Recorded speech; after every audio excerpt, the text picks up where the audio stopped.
Silicon city ಜನರಿಗೆ ಇದು good news. ರಾತ್ರಿ 11 ಗಂಟೆ ಆದ್ರೆ ತಿನ್ನೋಕೆ ಏನೂ ಸಿಗಲ್ಲ, ಹೆಂಗಪ್ಪ ಊಟ ಮಾಡೋದು ಅನ್ನೋರಿಗೆ ಇದು ಸಖತ್ ಖುಷಿ ಸುದ್ದಿ. ಹಾಗಾದ್ರೆ ಅದೇನು ಅಂತೀರಾ? ಇಲ್ಲಿದೆ ನೋಡಿ.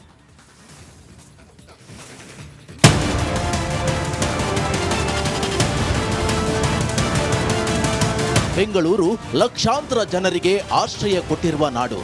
ನೂರಾರು ಸಾವಿರಾರು ಮೈಲಿ ದೂರದಿಂದ ಬದುಕನ್ನ ಕಟ್ಟಿಕೊಂಡಿದ್ದಾರೆ. ಕೆಲಸದ ನಡುವೆ ಸರಿಯಾದ ಸಮಯಕ್ಕೆ ತಿನ್ನಲು ಏನೂ ಸಿಗೋದಿಲ್ಲ. ಅಂತವರಿಗೆ ರಾಜ್ಯ ಸರ್ಕಾರ ಒಂದು ಗುಡ್ ನ್ಯೂಸ್ ಕೊಟ್ಟಿದೆ. ಹೋಟೆಲ್ಗಳು ಮಧ್ಯರಾತ್ರಿ 1 ಗಂಟೆ ತನಕ ಓಪನ್. ಇಂದು ಮಧ್ಯರಾತ್ರಿಯಿಂದಲೇ ಹೊಸ ಆದೇಶ ಜಾರಿ. ಹೌದು, ಬೆಂಗಳೂರಲ್ಲಿ ಅನೇಕರು ಲೇಟ್ ನೈಟ್ ಡಿನ್ನರ್ ಪಾರ್ಟಿಯನ್ನ ಇಷ್ಟಪಡ್ತಾರೆ. ಇಂಥವರಿಗೆ ಸರ್ಕಾರ ಗುಡ್ ನ್ಯೂಸ್ ನೀಡಿದೆ. ಇಂದಿನಿಂದ ಮಧ್ಯರಾತ್ರಿ 1 ಗಂಟೆ ತನಕ ಹೋಟೆಲ್, ರೆಸ್ಟೋರೆಂಟ್ ತೆರೆಯಲು ಸರ್ಕಾರ ಅವಕಾಶ ನೀಡಿದೆ. ಪಬ್, ರೆಸ್ಟೋರೆಂಟ್ ಹಾಗೂ ಬಾರ್ನಿಂದ ಸಾಕಷ್ಟು ತೆರಿಗೆಯನ್ನ ಅಬಕಾರಿ ಇಲಾಖೆಗೆ ಕಟ್ಟಲಾಗ್ತಿದೆ. ಜೊತೆಗೆ ಹೆಚ್ಚುವರಿಯಾಗಿ 18% ಜಿಎಸ್ಟಿ ಕಟ್ಟಲಾಗ್ತಿದೆ. ಇದರೊಂದಿಗೆ ಗ್ಯಾಸ್, ದಿನಬಳಕೆ ವಸ್ತುಗಳ ಏರಿಕೆಯಿಂದ ಮಾಲೀಕರು ಕಂಗಾಲಾಗಿದ್ದಾರೆ. ಈ ಹಿನ್ನೆಲೆಯಲ್ಲಿ ಮಧ್ಯರಾತ್ರಿ 1 ಗಂಟೆಯವರೆಗೆ ಟೈಮಿಂಗ್ ವಿಸ್ತರಣೆ ಮಾಡುವಂತೆ ಸರ್ಕಾರಕ್ಕೆ ಮನವಿ ಮಾಡಲಾಗಿತ್ತು. ಹೋಟೆಲ್ ಅಸೋಸಿಯೇಷನ್ ಅವರ ಮನವಿಯನ್ನ ಪುರಸ್ಕರಿಸಿ ಸರ್ಕಾರ ಅವಕಾಶ ನೀಡಿದೆ. ಹೆಚ್ಚಿನ ಹೋಟೆಲ್ಗಳು ತೆಗಿಯಲ್ಲ, ಏನೋ ಒಂದು 5% ಹೋಟೆಲ್ ತೆಗಿಬೋದು. ಅದು ಅವ್ರಿಗೂ ಅನುಕೂಲ ಆಗುತ್ತೆ, ಜನರಿಗೆ ಅನುಕೂಲ ಆಗುತ್ತೆ. ಎಲ್ಲದಕ್ಕಿಂತ ಮುಖ್ಯವಾಗಿ ಈ ಬಾರಿಗೆ ಪರ್ಮಿಷನ್ ಕೊಟ್ಟಿದ್ದು ನಮಗೆ ಖಂಡಿತ ನಾವು ಇದನ್ನು ಸ್ವಾಗತಿಸ್ತೀವಿ, ಭಾಳ ಸಂತೋಷದಿಂದ ಸ್ವಾಗತಿಸ್ತೀವಿ. ಕ್ಲಬ್ ಬೆಳಿಗ್ಗೆ 9ರಿಂದ ಮಧ್ಯರಾತ್ರಿ 1 ಗಂಟೆ ತನಕ. ಸ್ಟಾರ್ ಹೋಟೆಲ್ ಬೆಳಿಗ್ಗೆ 9ರಿಂದ ಮಧ್ಯರಾತ್ರಿ 1 ಗಂಟೆ ತನಕ. ಹೋಟೆಲ್ ಮತ್ತು ಬೋರ್ಡಿಂಗ್ ಹೌಸ್ ಬೆಳಿಗ್ಗೆ 9ರಿಂದ ಮಧ್ಯರಾತ್ರಿ 1 ಗಂಟೆ ತನಕ. ಬಾರ್ ಬೆಳಿಗ್ಗೆ 10ರಿಂದ ಮಧ್ಯರಾತ್ರಿ 1 ಗಂಟೆ ತನಕ. ಮಧ್ಯರಾತ್ರಿ 1 ಗಂಟೆ ತನಕ ಅವಕಾಶ ಮಾಡಿಕೊಟ್ಟಿರುವ ಬಗ್ಗೆ ಹೋಟೆಲ್ ಮಾಲೀಕರು ಸಂತಸವನ್ನ ವ್ಯಕ್ತಪಡಿಸಿದ್ದಾರೆ. ಅಷ್ಟೇ ಅಲ್ಲ, ಮುಂದಿನ ದಿನಗಳಲ್ಲಿ ದಿನದ 24 ಗಂಟೆಗೂ ಅವಕಾಶಕ್ಕೆ ಮನವಿ ಮಾಡಿದ್ದಾರೆ. ಟ್ರಾನ್ಸಿಟ್ ಅಲ್ಲಿ ತುಂಬಾ ಜನ ಇರ್ತಾರೆ. ಹಾಗಾಗಿ ಏನು ಇವತ್ತಿನ ಟ್ರಾಫಿಕ್ ಒತ್ತಡ ಇರ್ಬೋದು, ಇಲ್ಲ ಕಾರ್ಯ ಒತ್ತಡದಲ್ಲಿ ಆ ಟೈಮ್ ಹೊರಡೆ ಊಟಕ್ಕೆ ಬರೋಕ್ಕೆ ತೊಂದರೆ ಇದ್ದವರಿಗೆ ಸ್ವಲ್ಪ ಎಕ್ಸ್ಟೆನ್ಷನ್ ಸಿಕ್ಕಿ ಅನುಕೂಲ ಆಗುತ್ತೆ. ತುಂಬ ಖುಷಿ ಆಗ್ತಾ ಇದೆ. ತುಂಬ IT ಅವರಿಗೆ ಮತ್ತು PG ಅವರಿಗೆ, ಸ್ಟೂಡೆಂಟ್ಸಿಗೆ ಮತ್ತು ಹೌಸ್ ವೈಫ್ ಯಾರಿಗೆ ಕುಕ್ಕಿಂಗ್ ತುಂಬ ಲೇಟ್ ಆಗಿಬಿಡುತ್ತೆ ಆಫ್ಟರ್ 12 ದೇ ಕ್ಯಾನ್ ಅವರು ಇಲ್ಲಿ ಬಂದು ಊಟ ಮಾಡ್ಕೊಂಡು ಹೋಗ್ಬೋದು. ಒಟ್ನಲ್ಲಿ ಬೆಂಗಳೂರಿನಲ್ಲಿ ಲೇಟ್ ನೈಟ್ ಲೈಫ್ ನೋಡೋ ಖುಷಿ ತುಂಬಾ ಜನರಿಗಿದ್ದು, ಸೆಕ್ಯೂರಿಟಿ ವೈಸ್ ಪೊಲೀಸರು ಯಾವೆಲ್ಲ ವ್ಯವಸ್ಥೆ ಮಾಡಿಕೊಳ್ಳುತ್ತೆ ಅಂತ ಕಾದು ನೋಡಬೇಕಿದೆ. ದೀಪ್ತಿ ತೋಳ್ಪಾಡಿ, ರಿಪಬ್ಲಿಕ್ ಕನ್ನಡ, ಬೆಂಗಳೂರು. ಸಿನಿಮಾದಲ್ಲಿ ಆಕ್ಟಿಂಗ್ ಮಾಡೋ ಕನಸು ಇದೆನಾ? ನೀವು ಹೀರೋಯಿನ್ ಆಗಬೇಕಾ? ಹಾಗಾದ್ರೆ ನನಗೆ ಫೋನ್ ಮಾಡಿ, ಮೆಸೇಜ್ ಮಾಡಿ ಅಂತ ಯಾರಾದರೂ ಮೆಸೇಜ್ ಕಳಿಸಿದ್ರಾ? ಇಂಥ ಕಥನಾಕಗಳನ್ನು ನೆಚ್ಕೊಳ್ಳೋ ಮುನ್ನ ಹುಡುಗಿರೆ ಈ ಸ್ಟೋರಿ ನೋಡಿ.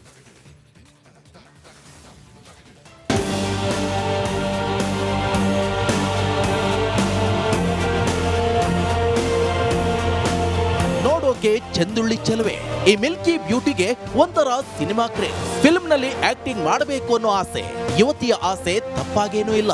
ಆದ್ರೆ ಅದಕ್ಕಾಗಿ ನೆಚ್ಚಿಕೊಂಡ ವ್ಯಕ್ತಿ ಮಾತ್ರ ಪಕ್ಕಾ ಕ್ರಿಮಿನಲ್.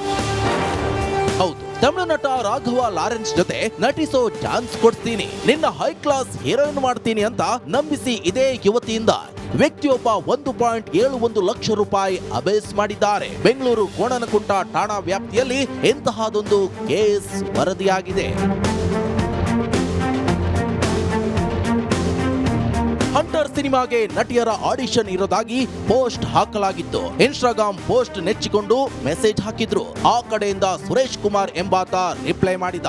ನಂತರ ಆರ್ಟಿಸ್ಟ್ ಕಾರ್ಡ್ ಸೇರಿ ಅದಕ್ಕೆ ಇದಕ್ಕೆ ಅಂತ ಹಂತ ಹಂತವಾಗಿ ಕಾಸು ಪೀಕಿದ್ದಾನೆ. ಸದ್ಯ ಮೋಸ ಹೋಗಿರೋ ಮಾಡೆಲ್ ನಂದಿತಾ ಶೆಟ್ಟಿ ಕೋಣನಕುಂಟೆ ಪೊಲೀಸರಿಗೆ ದೂರು ನೀಡಿದ್ದಾರೆ. ಕೇಸ್ ದಾಖಲಿಸಿಕೊಂಡ ಪೊಲೀಸರು ತನಿಖೆ ಚುರುಕುಗೊಳಿಸಿದ್ದಾರೆ. Madesh, crime bureau, republic Kannada, Bengaluru. 1.5 ತಿಂಗಳಿನಿಂದ ಪರಪನಾಗ್ರಹಾರ ಜೈಲಿನಲ್ಲಿ ದರ್ಶನ್ ಹಾಗೆ ಪವಿತ್ರ ಗೌಡ ಗ್ಯಾಂಗ್ ಲಾಕ್ ಆಗಿದೆ. ದಾಸನನ್ನ ನೋಡ್ದಲೇ ಒದ್ದಾಡ್ತಿರೋ ಲಿಪ್ಸ್ಟಿಕ್ ರಾಣಿ ಕಂಗಾಲಾಗಿದ್ದಾಳೆ. ಭೂಪತಿ ಭೇಟಿಗಾಗಿ ಪವಿತ್ರ ಗೌಡ ಮಾಸ್ಟರ್ ಪ್ಲಾನ್ ಮಾಡಿದ್ದಾಳಂತೆ.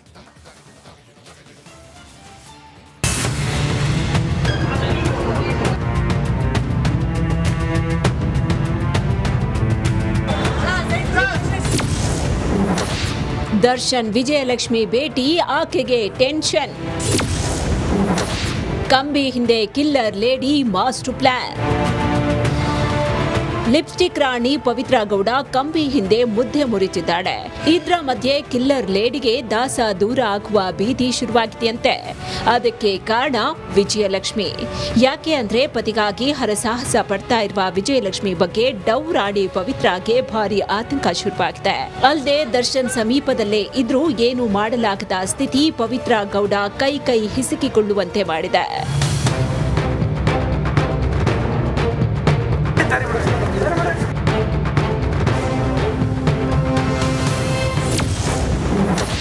ಸಾರಥಿ ಭೇಟಿಗೆ ಪತ್ರ ಬರ್ದ್ಲಾ ಪವಿತ್ರ ಗೌಡ. ದರ್ಶನ್ ಭೇಟಿ ಮಾಡುವುದಕ್ಕೆ ಪವಿತ್ರ ಗೌಡ ಇನ್ನಿಲ್ಲದ ಕಸರತ್ತು ನಡೆಸ್ತಾ ಇದ್ದಾಳೆ. ಅದರಲ್ಲೂ ವಿಜಯಲಕ್ಷ್ಮಿ ಪದೇ ಜೈಲಿಗೆ ಬಂದು ದರ್ಶನ್ ಭೇಟಿ ಆಗ್ತಾ ಇದ್ದು, ಇದು ಪವಿತ್ರ ಗೌಡಗೆ ಸಹಿಸಿಕೊಳ್ಳುವುದಕ್ಕೆ ಆಗ್ತಾ ಇಲ್ಲ.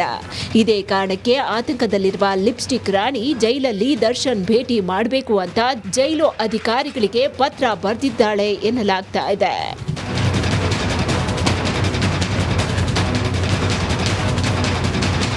ಇನ್ನು ಕೆಲ ದಿನಗಳ ಹಿಂದೆಯಷ್ಟೇ ಪವಿತ್ರ ಗೌಡ ಆಪ್ತೆ ಸಮತಾ ಜೈಲಿಗೆ ಭೇಟಿ ಕೊಟ್ಟಿದ್ಲು. ಆದ್ರೆ ಅದ್ಯಾವಾಗ ಪೊಲೀಸರು ನೋಟಿಸ್ ಕೊಟ್ಟು ತನಿಖೆಗೆ ಹಾಜರಾಗುವಂತೆ ಸೂಚನೆ ಕೊಟ್ಟರು, ಆಗ ಎಚ್ಚೆತ್ಕೊಂಡ ಸಮತಾ ನನಗೂ ಈ ಪ್ರಕರಣ ಸುತ್ತಿಕೊಳ್ಳುವ ಸಾಧ್ಯತೆ ಇದೆ ಅಂತ ಮತ್ತೆ ಜೈಲಿನತ್ತ ತಲೆ ಹಾಕಿಲ್ಲ.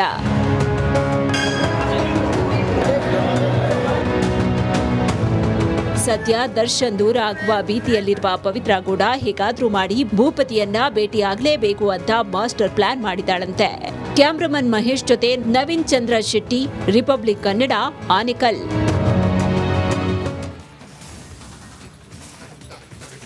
ರಾಜ್ಯದೆಲ್ಲೆಡೆ ವರುಣನ ಆರ್ಭಟ ಜೋರಾಗಿದೆ. ಇದೀಗ ಮಳೆರಾಯನ ಅಬ್ಬರಕ್ಕೆ ಬೆಂಗಳೂರಿಗರು ಹೈರಾಣಾಗಿದ್ದಾರೆ.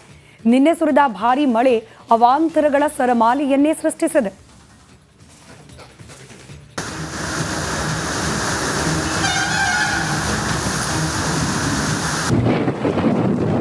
ವರುಣನ ಅಬ್ಬರಕ್ಕೆ ಸಾಲು ಅವಾಂತರ. ರಸ್ತೆಗಳು, ಅಂಡರ್ ಪಾಸ್ಗಳು ಜಲಾವೃತ.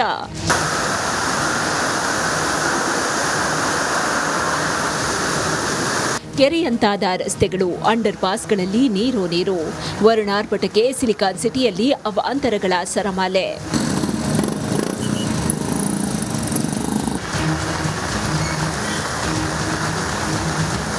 ನಿನ್ನೆ ಸುರಿದ ಭಾರೀ ಮಳೆಯಿಂದಾಗಿ ಬೆಂಗಳೂರಲ್ಲಿ ಜನಜೀವನ ಅಸ್ತವ್ಯಸ್ತಗೊಂಡಿದೆ. ನಗರದ ರಸ್ತೆಗಳೆಲ್ಲ ಜಲಾವೃತಗೊಂಡು ಅಲ್ಲಲ್ಲಿ ಟ್ರಾಫಿಕ್ ಜಾಮ್ ಕೂಡ ಆಗಿ ವಾಹನ ಸವಾರರು ಪರದಾಡಿದ್ರು.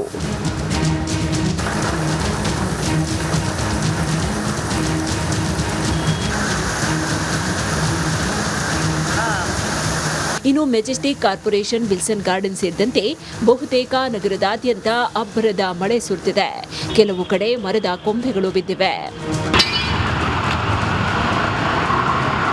ಸದ್ಯ ಪೂರ್ವ ಅರಬ್ಬಿ ಸಮುದ್ರದಲ್ಲಿ ಸುಳಿಗಾಳಿ ಪರಿಣಾಮ ಬೆಂಗಳೂರಲ್ಲಿ ಇನ್ನು 4 ದಿನ ಮಳೆಯಾಗಲಿದೆ ಅಂತ ಹವಾಮಾನ ಇಲಾಖೆ ಮುನ್ಸೂಚನೆ ಕೊಟ್ಟಿದೆ.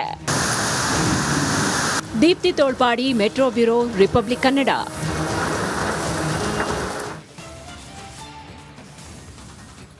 ಮಾನ್ಸೂನ್ನಲ್ಲಿ ದೇವರನಾಡು ಕೇರಳ ಹಚ್ಚ ಹಸಿರಿನಿಂದ ಕಂಗೊಳಿಸುತ್ತೆ.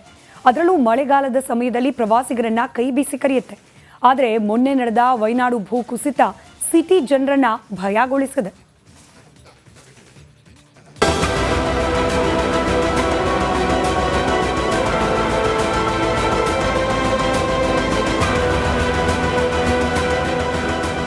ಮಳೆಗಾಲ ಬಂತಂದ್ರೆ ದೇವರ ನಾಡು ಕೇರಳ ಪ್ರವಾಸಿಗರನ್ನ ಕೈಬೀಸಿ ಕರೆಯುತ್ತೆ.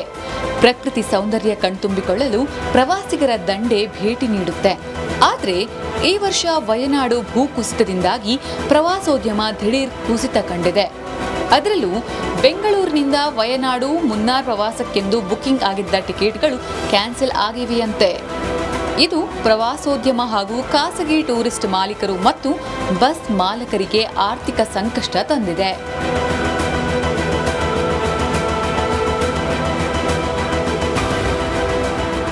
ವಯನಾಡಿನ ಒಂದು ಭೂಕುಸಿತದಿಂದ ಆಗ್ಬಿಟ್ಟು ಅತ್ಯಂತ ಜಾಸ್ತಿ ಪ್ರವಾಸಿಗಳು ಹೋಗುವಂಥ ತಾಣಗಳು ಅಲ್ಲಿದೆ, ಹೋಮ್ ಸ್ಟೇಗಳು, ಆಮೇಲೆ ಆಯುರ್ವೇದಿಕ್ ಟ್ರೀಟ್ಮೆಂಟ್ ಕೇಂದ್ರಗಳೆಲ್ಲ ಅಲ್ಲಿ ಇರೋದ್ರಿಂದ ಆಗ್ಬಿಟ್ಟು ಬೆಂಗಳೂರು ನಗರದ ಟ್ಯಾಕ್ಸಿಗಳಾಗಲಿ ಮ್ಯಾಕ್ಸಿ ಕ್ಯಾಬ್ಗಳಾಗಲಿ ವಾರಾಂತ್ಯದಲ್ಲಿ ಅಲ್ಲಿಗೆ ಹೋಗ್ತಾನೆ ಇರ್ತವೆ. ಆದರೆ ಇಷ್ಟೊಂದು ದೊಡ್ಡ ಮಟ್ಟದಲ್ಲಿ ಆಗ್ತಾ ಇರೋದ್ರಿಂದ ಆಗ್ಬಿಟ್ಟು ಯಾವುದೇ ಪ್ರವಾಸಿ ಕ್ಷೇತ್ರದ ಇವರು ಕೂಡ ಓಡಾಡ್ತಾ ಇಲ್ಲ. ಇನ್ನು ಭೂ ಕುಸಿತದಿಂದಾಗಿ 90% ಕೇರಳ ಬುಕ್ಕಿಂಗ್ ಎಲ್ಲವೂ ರದ್ದಾಗಿದೆಯಂತೆ. ರಾಜ್ಯದಲ್ಲಿಯೂ ವ್ಯಾಪಕ ಮಳೆಯ ಹಿನ್ನೆಲೆ ಬಹುತೇಕ ಪ್ರವಾಸಿ ತಾಣಗಳಿಗೆ ನಿರ್ಬಂಧ ಹೇರಲಾಗಿದೆ. ಚಿಕ್ಕಮಗಳೂರು, ಮಡಿಕೇರಿ, ಮಂಗಳೂರು ಟೂರ್ ಬುಕ್ಕಿಂಗ್ ರದ್ದಾಗಿದ್ದು ಟ್ಯಾಕ್ಸಿ ಮಾಲಕರಿಗೂ ಸಮಸ್ಯೆ ಎದುರಾಗಿದೆ. ವಯನಾಡಿನಲ್ಲಿ ನಡೆದ ಭೂಕುಸಿತದಿಂದಾಗಿ ಪ್ರವಾಸಕ್ಕೆ ಹೋಗಬೇಕು ಅಂತ ಪ್ಲಾನ್ ಮಾಡಿದ್ದವರು ಹಿಂದೆ ಸರಿದಿದ್ದಾರೆ. ಇದರಿಂದ ಖಾಸಗಿ ಟ್ರಾವೆಲ್ಸ್ ಏಜೆನ್ಸಿಗಳಿಗೆ ಆರ್ಥಿಕ ಹೊಡೆತದ ಬಿಸಿ ತಟ್ಟಿದೆ. Veeresh Hiremath, metro bureau, republic Kannada.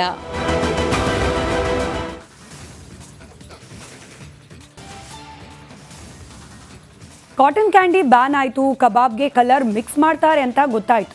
Sauce ಸುರಕ್ಷಿತ ಅಲ್ಲ ಅಂತ ಕೂಡ ಪ್ರೂವ್ ಆಯಿತು.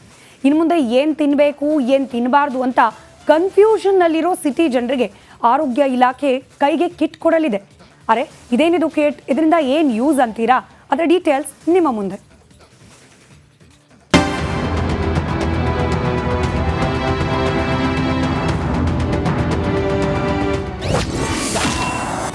ಜನರಿಂದಲೇ ಆಹಾರದ ಗುಣಮಟ್ಟ ಪರೀಕ್ಷೆ. ಆಹಾರ ಇಲಾಖೆಯಿಂದ ಹೊಸ ಪ್ಲಾನ್. ಕಳೆದ 1-2 ತಿಂಗಳಿಂದ ಫುಡ್ ಡಿಪಾರ್ಟ್ಮೆಂಟ್ ಹಾಗೂ ಹೆಲ್ತ್ ಡಿಪಾರ್ಟ್ಮೆಂಟ್ ಫುಲ್ ಬ್ಯುಸಿ ಆಗಿದೆ. ಅಸುರಕ್ಷಿತ ಆಹಾರಗಳ ಮೇಲೆ ಸಮರ ಸಾರಿರುವ ಆಹಾರ ಮತ್ತು ಗುಣಮಟ್ಟ ಸುರಕ್ಷತಾ ಇಲಾಖೆ ಮೇಲಿಂದ ಮೇಲೆ ದಾಳಿ ನಡೆಸಿದೆ. ಕಾಟನ್ ಕ್ಯಾಂಡಿ ಬ್ಯಾನ್ನಿಂದ ಶುರುವಾದ ನಿಷೇಧದ ಪಟ್ಟಿ ಟೊಮೆಟೊ ಸಾಸ್ ತನಕ ಬಂದು ನಿಂತಿದೆ.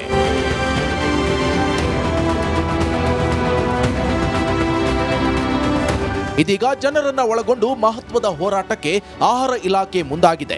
ಹೌದು ಜನರೇ, ಇನ್ಮುಂದೆ ತಾವು ತಿನ್ನುವಂತಹ ಫುಡ್ ಟೇಸ್ಟ್ ಮಾಡಬಹುದು. ಆಹಾರದ ಗುಣಮಟ್ಟ, ಆಹಾರ ಕಲುಷಿತ ಪ್ರಮಾಣ ಪರೀಕ್ಷೆ ಪತ್ತೆಗೆ ಕಿಟ್ ಕೊಡಲು ಆಹಾರ ಮತ್ತು ಆರೋಗ್ಯ ಇಲಾಖೆ ಚಿಂತನೆ ನಡೆಸಿದೆ.